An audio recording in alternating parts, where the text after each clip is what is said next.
Hey, welcome to Mixed Martial Talk. This is episode 2. I'm Andrew. And this is Justin. Alright, we're talking about the upcoming UFC event on FX, the Ultimate Fighter Finale. It's coming on December 15th. It's another free card, so there's no reason for anybody to miss it.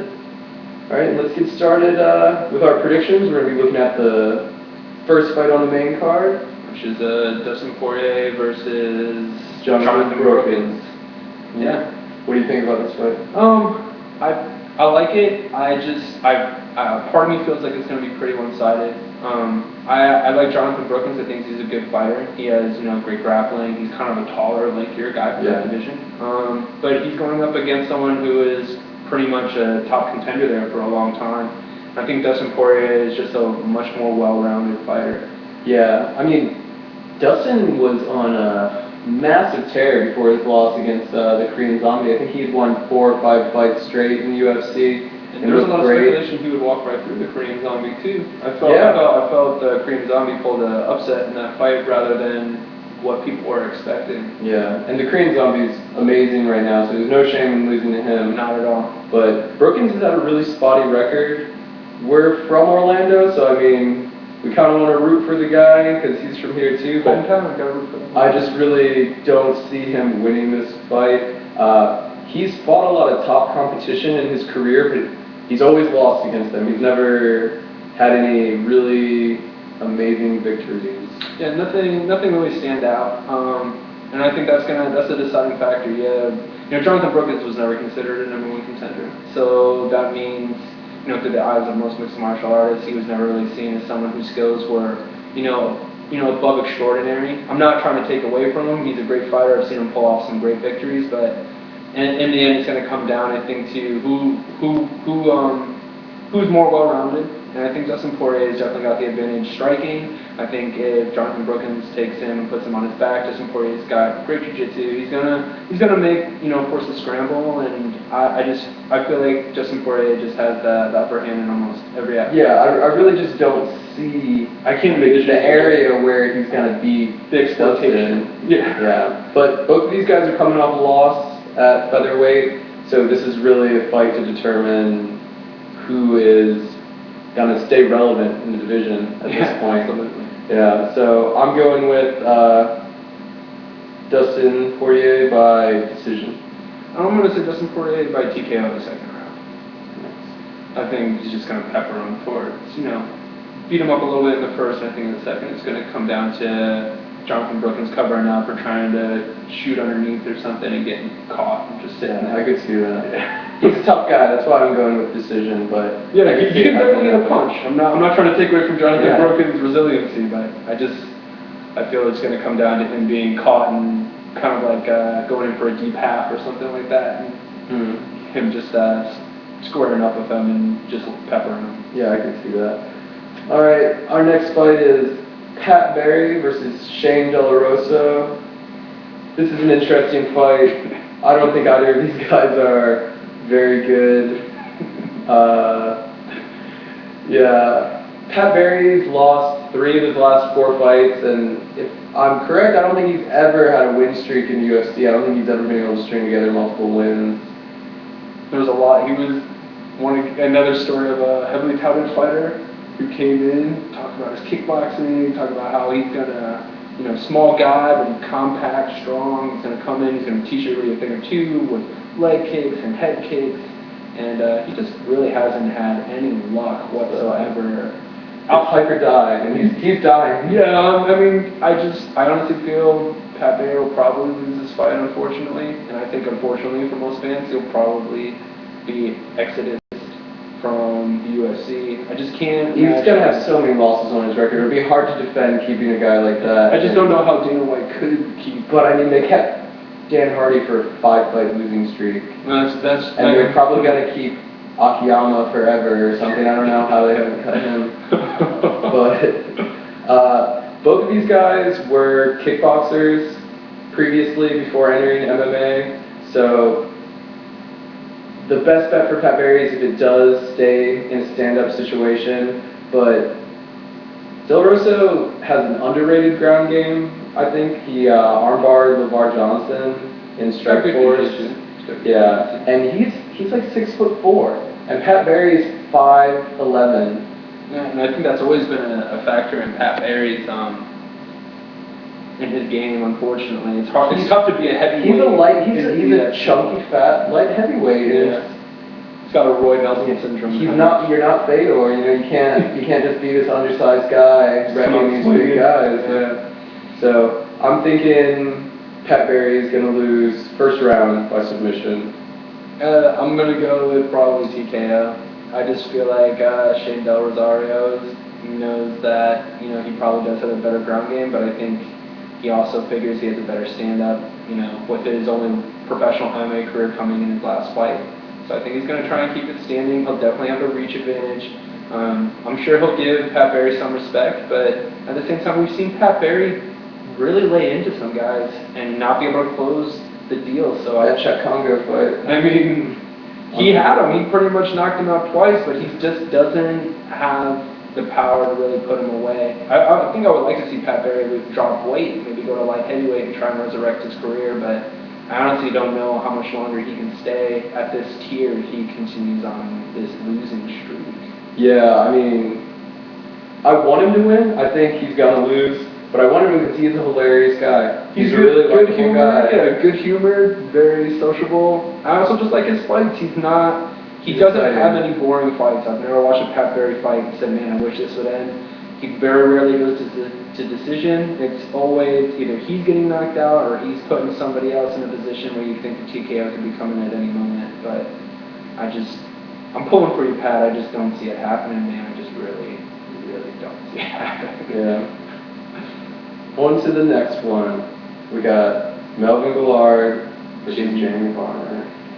I think this one's going to win an award. I don't know if it's going to get fight of the night or if it's going to get knockout of the night, but I think it's going to get one of those two, for sure.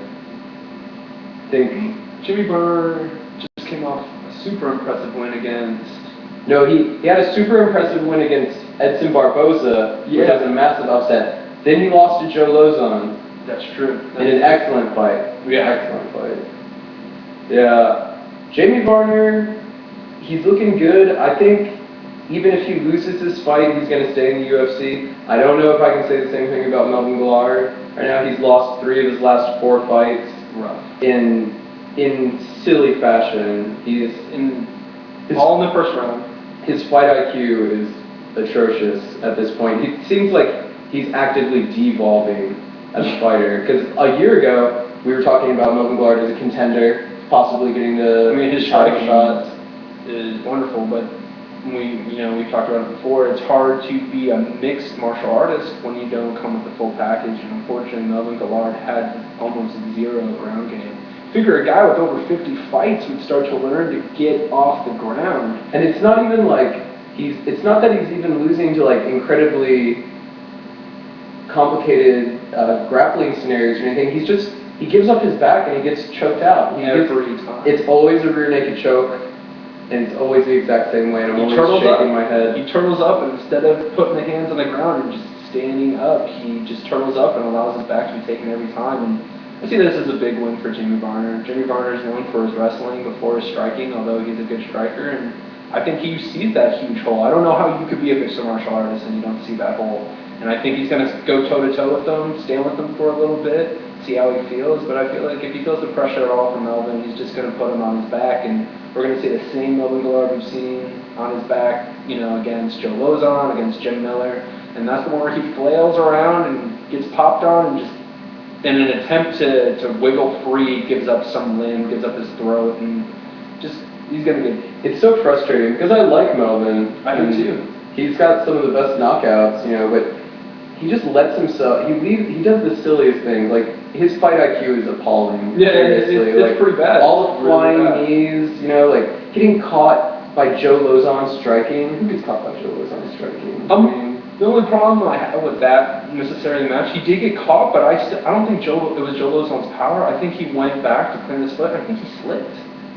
That's how I felt about that. He got staggered. I mean, don't get me wrong, Joe Lozon's punch definitely put him in that position, but I think his foot placement is what screwed him there, because if you watch the fight, it almost looks like he goes back to steady himself, and his he like slips on a sweater. It looks like he slips up somehow, and then once he's on his back, he's as good as a turtle, man. There's no hope for Melvin Gillard, and unfortunately, until he improves his jiu-jitsu game, and we had talked about this before, it's not even so much I want to see him throw triangles. I don't want to see Melvin Gillard throw triangles. I want to see him throw arm bars. I don't want to see him throw kimuras. I'm not looking for him to do butterfly sweeps. I'm just looking for him to get on his feet. I want to see him strike, and I think his striking is his biggest asset. And if someone would just teach this guy how to stand up against these elite level jiu-jitsu people, he'd have a way better shot at title contention and keeping his career. I mean, I think it was a mistake that he left Greg Jackson's camp.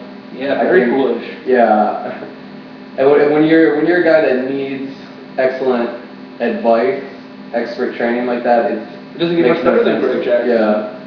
I'm actually gonna pull for the upset in this prediction. I think Gillard's gonna get a knockout or a TKO in the first round, just because he can get a win when he needs one badly. Like, before the Cerrone fight, he was able to get a win.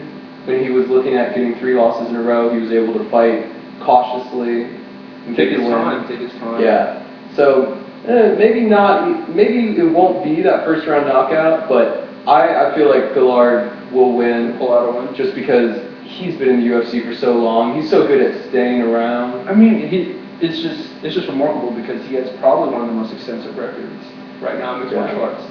Period. Very active. Over 50 fights. This guy's been in brawls and wars so many times, and it's a winning record. It's not like it's not remotely close. He's like 41 and like 12 or something like that. Something like that. I mean, I'd say probably 30 of those fights are no names. Well, I mean, for sure. I mean, but it still shows combat experience. I mean, but no collective knowledge. It seems like no fight acumen. He hasn't accumulated anything. What's surprising to me is who are these coaches watching Melvin Gillard go through these fights and who are not adapting his fight style? I mean, that's just terrible coaching. I think on my belief, and I think, like you said, it's poor fight IQ on Melvin Gillard. If I was Melvin Gillard, I would be running jiu-jitsu and grappling, takedown defense and everything as much as humanly possible. He may just be a stubborn guy. I mean, I think he's failed a couple drug tests for cocaine, marijuana, and stuff like that. Partier. Yeah, I mean, I don't know. I don't know where his head's at, and it shows in his fights that he's not. And it's in the right place. I'm going to go with the safe choice. I'm going to go with Jamie Varner. I'm going to say it's going to be in the second round. And rear naked choke. I'm going to say rear naked choke because it seems to be his kryptonite. But that being said as well, we talk about Melvin Gillard's stand-up, and I think Donald Cerrone showed in his fight against him that maybe you shouldn't be so intimidated. If you can weather the initial storm, maybe there's a good chance that you can catch Melvin Gillard. He's kind of one of those shark fighters where he feels like he smells blood and he throws the balls to the wall, and that leaves so many openings. And Donald Cerrone is a master at Muay Thai. I mean, he's just so quick, so reflective. Not reflective. He has such quick reflexes. I mean, he staggered Melvin Gillard in the blink of an eye. Already had his other fist down his throat. So. I mean, does Jamie Varner have the same stand-up as Donald Cerrone? Absolutely not. But I think it gives Jamie Varner a little bit more confidence standing up with him, especially since Jamie Varner has had his fair share of wars and has shown he can weather. Jamie Varner was able to take down Barboza and beat it out of him. Yeah, exactly. And that's a dude who, if it's a massive favorite. Varner is just a replacement to get run through. And after all the ring rust Jamie Varner had, he was out of the fight game for a while, and then he came back and persevered. So I'm going to say Jamie Varner in the second round, and I'll say rear naked because Jamie Varner's smart. He'll go for a sub. Yeah. So we're on to the main event. Big Country versus Matt Mitrione versus Matt Meathead Mitrione. Wow, this is a bad matchup for Matt Mitrione. I think so. And he's taking this on incredibly short notice. I think it's 2 weeks. Notice that he took it on after Shane Carwin lost. I don't know what kind of Shane Carwin was going to come into the fight, but if it had been a healthy, my back is working, my knees are working, Shane Carwin, then he would have wrecked Roy Nelson, I think. But, that didn't happen. Shane Carwin is literally falling apart in front of us.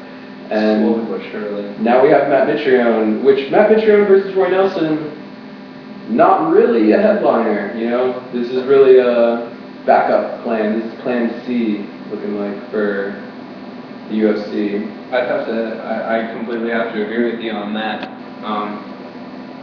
You know, the UFC does a good job of usually putting together these fights, and, you know, I give them a lot of credit. I mean, we saw what happened with the John Jones, Dan Henderson debacle, where one fighter got injured. Instead of, you know, putting up a new event, they just canceled the whole thing. And that was such a top-heavy card, though, without them. And it's terrible because, you know, these guys, this is what they do for a living, and how many fighters lost their paycheck, you know, because of one fight being canceled. I mean, that was a terrible thing that happened. So I give the UFC a lot of credit. I'm glad they didn't go ahead and be like, well, no TUF Finale, you know, because we don't have Shane Carlin. I'm glad they found a heavyweight to take the fight on such short notice, but it's just not a very... He's not even a top 20 heavyweight.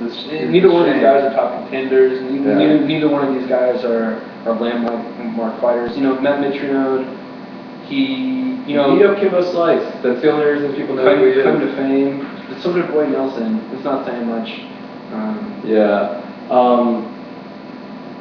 Matt Mitrione was undefeated before he lost to Chet Congo. Chet Congo pretty much just bullied him, pushed him up against the cage for most of the fight. I think that exposed a lot of holes in Matt Mitrione's game, and I think Roy Nelson's going to be able to bully him just as easily as Chet Congo did. And I'll tell you what, Chet Congo is big and he's strong, but he sure as hell isn't a black belt in jiu-jitsu, which Roy Nelson is, surprisingly enough, if you didn't know.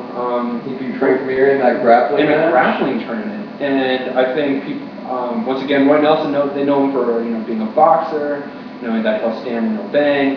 What you don't know is that his jiu-jitsu is exceedingly superb. And if he goes ahead and he can pressure Mitrione up against the cage, it's going to be another one of those scenarios where if he can, you know, get the judo toss, get the suplex, you know, even just get the trip and get Mitrione on his back. It's not easy bench pressing a 250, 260 pounds, you know, blob off of you. Yeah, it would be one thing if it was muscle pushing him up. Yeah, it's just going to be an amorphous, smothering your body, Roy Nelson fat. Although I'm going to have to say, Roy Nelson was in the best shape I've seen him in his fight against Dave Herman. I think he's starting to take his training a little bit more seriously, but he's still going to have the belly. He's carrying a flyweight of fat on him. Yeah, just about. You could make a whole other fighter out of the excess weight that Big Country Nelson has. But that's the most deadly kind of jiu-jitsu guy there is, though. Someone who knows how to be top heavy, who's going to lay on you, he's going to make you work for those positions. He's gonna wear you and grind you down and force you to commit those mistakes that he can capitalize on. This is how I break it down. What I see is the only advantage Matt Mitrione has is speed. I think in the first and second round, I think he's going to be faster than Roy Nelson. I think he's going to be able, if he can use his agility, if he can stay away from the cage, he can stay in the center, I think he's going to be able to circle away from Roy Nelson's power hand. Right hand. Yeah. But he's not as experienced as Roy Nelson. He doesn't have that fight IQ that Roy Nelson's going to come into the game with. And Roy Nelson's going to be much stronger, and he's going to have a better ground game.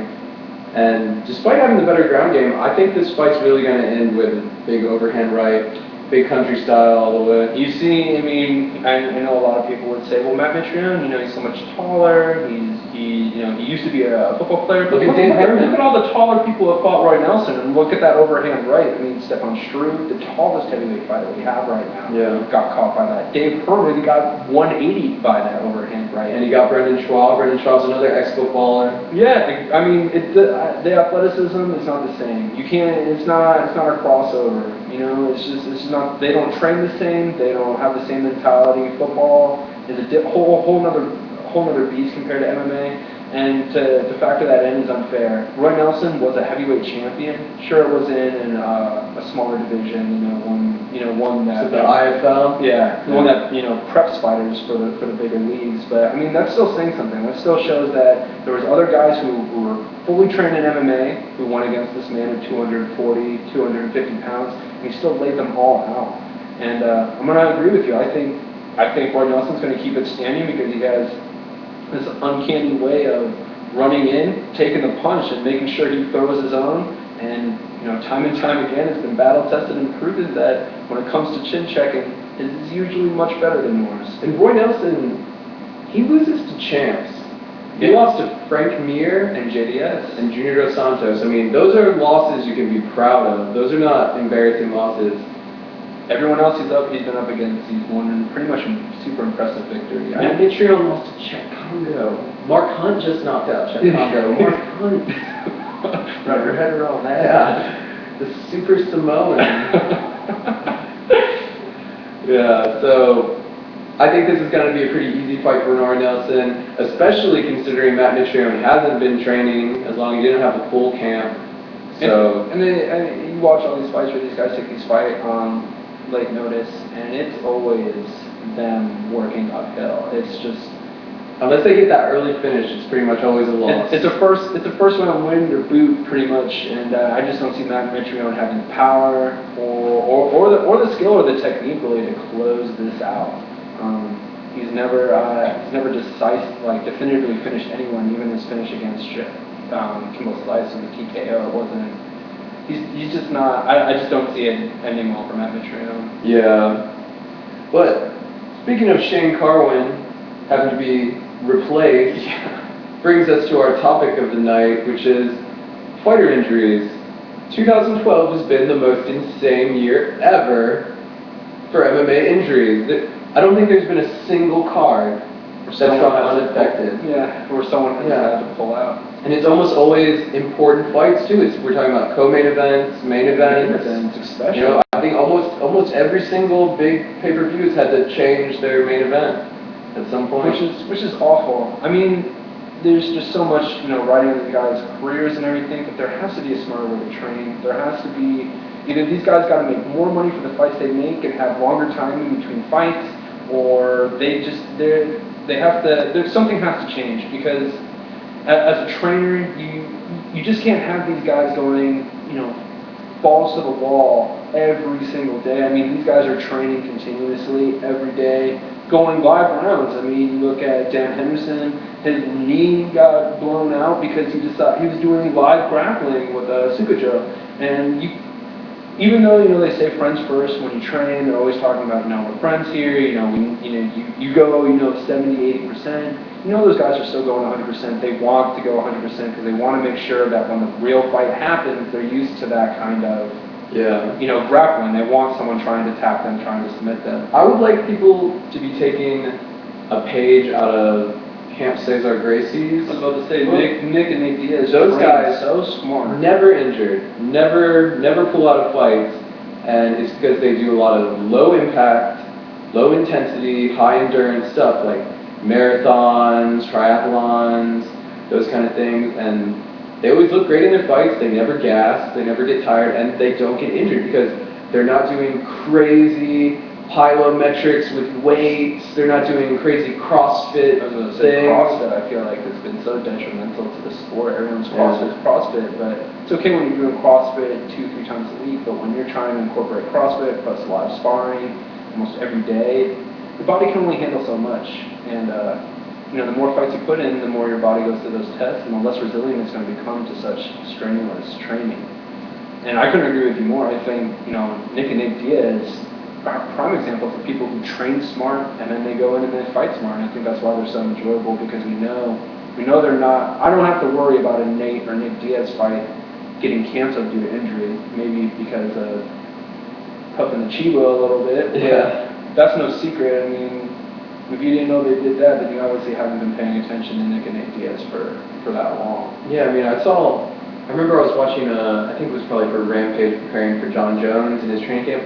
They had him doing, deadlifts, with like 300, 400 pounds and stuff like this. And I'm just, why? Why is Rampage doing this? Rampage isn't going to go to the ground anyway. He's just going to swing hooks the whole fight. Like, why would you put that stress on his knees? Why would you put that stress on his back? All that kind of stuff. And then, you have these guys who already have, records of being prone to injury. They're still training the same ways. Yeah, they were injured. Let me rehab myself, heal myself back up, and start doing the same training. The same exact things. And we lost GSP for 14 months. What a massive amount of money the UFC lost on that. Dominic Cruz, who's been out for almost a year, just tore his ACL again. So he's going to be out for almost 2 years. They're probably going to pull the title away from him. They have to get it. I mean, they took it away. They took it away from GSP. They stripped it from him. They gave had the interim belt. I think it's only fair to be perfectly honest. Well, I mean, there is already Brendan Burrell's already interim champ. They need to promote him. They need to promote him to the actual champ. That's right. See, that's the problem right there. Is because I don't visualize Brendan Burrell right now as the champ. Yeah, because he hasn't defended it. Yeah. No one's talked about it. He beats Uriah Faber in pretty impressive fashion, and it's almost like that fight never even happened. Yeah, I mean, we're losing champions, guys. We're losing lots of champions. We're losing a lot of top contenders. We're losing a lot of time. There's so much time wasted now on these injuries, and I hate looking at sick cards. I remember UFC 145, UFC 149, UFC 153. They were all 155 for that matter. They all looked so sick when I saw the original lineup. I was like, yes, these cards are so awesome. I cannot wait. And then every week, somebody got injured. Yeah, every week they would have to change a fight or postpone a fight. And there hasn't been one crazy sick card like the way it was planned. The UFC has the best intentions. They keep making these sick cards, and everyone keeps blowing out their fucking knees. And stop having your friends shoot takedowns sideways at your knees. And I also feel this kind of correlates with us talking about what we talked about keeping Dan Hardy around, keeping Pat Barry around. I mean, your career is I feel like in this sport is so unknown. There's no job security, and I think that also plays a factor. It's not some people get 3 strikes, you're out, but I've also seen fighters get booted after 2 fights. Yeah. And now I've seen fighters stay on after getting 6 losses. So I mean, when there's really no set standard, and you think to yourself, well, this fight very well could be my last, then it goes into that whole theory of, well, I better train the hardest I've ever trained in my entire life. And I better pull out if I get injured because I can't afford another loss. I can't afford to lose. So we need smarter training. We need a standard. We need a standard procedure that says, 3 fight losing streak, you're out. And you can go into lower divisions, and you can go ahead and work your way back into the UFC. But we need that staple because it's too uncertain. It's too uncertain, and I feel like it's scaring a lot of fighters into overtraining. I would really like a sort of wide year or 2 long university study looking at maybe like 100 different fighters at the UFC level and following their training methods and seeing who gets injured and how they get injured. I'd like to see a comprehensive study come out that trainers can actually take from, Use as a diagram. Exactly, they can look at what works and what doesn't work, because a lot of these gyms don't talk to each other. A lot of them are very secretive about how they train, which is kind of a shame. Which is a shame, but I mean, I can also understand where they're coming from. You want to keep those techniques to yourself. Yeah. You don't want everybody knowing your sweeps, so that they can work counters to those sweeps. But apparently, they need to communicate. They need to upgrade the way that they're training, because the training's gotten too intense. We produce all these smarter fighters. We produce jiu-jitsu and Muay Thai and boxing and karate that incorporate MMA style. MMA itself is becoming its own form of martial arts. You can go to a Muay Thai class and learn Muay Thai, but then you'll realize that those Muay Thai techniques aren't always beneficial in an MMA situation. And then you go to an MMA class and you see how certain trainers are adapting Muay Thai techniques in order to make it so that way you can fight the takedown from a Muay Thai position, how to get the takedown from a plumb clinch, how to go ahead and, make sure your legs are evenly spaced to protect, go ahead and sprawl out. You bring up a good point that it's a new sport. Yeah. People aren't sure what they're doing. They don't know if they're doing the right thing. It's evolving all the time, and I feel like one of the biggest spots right now that needs a heavy overwork of evolution is the training game. Yeah, I think the biggest thing is more training is not going to equal better training. That's what, Yeah, exactly. They need to tone down the intensity. Smarter training over harder training. You just can't. We can't keep affording to keep missing these champions, taking these 2-year hiatuses, putting these belts on freeze.